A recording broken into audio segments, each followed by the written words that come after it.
6 KG. শুনো, শিবপুর ঘাটে মাছ মারতে রোজার দিনে কি করবো, ভাল লাগে না। আসরের নামাজ পড়িনি, জোহরের নামাজ পড়ে বাড়ি চলে এসেছি। আসে দেখছি একটা চাচা জাল মাছ আর বাইমের মাছ বাইর করে বেশ বেচার লেগে লিয়েছে।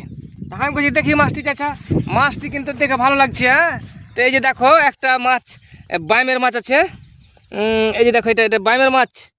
হ্যাঁ, আর জাল মাছ আছে। ঠকা হলো না, জিতা হলো। যাই হোক, রোজার দিনে আছে, ঝোলমোল করে খাবো, ভালো লাগবে। তুই তাহলে নিয়ে নেবো ভাগাভাগি করে।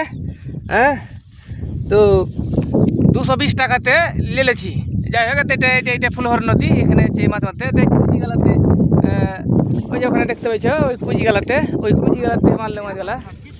হ্যাঁ, আর এরা এসে মাছ মারতে বইলের মাছ মারতে এসে কয়ে যে দুপুরে এসে পয়সা আছে, কইছে একটাও খাই না ডাই না পয়সা আছে। হ্যাঁ, তো ঠিক আছে।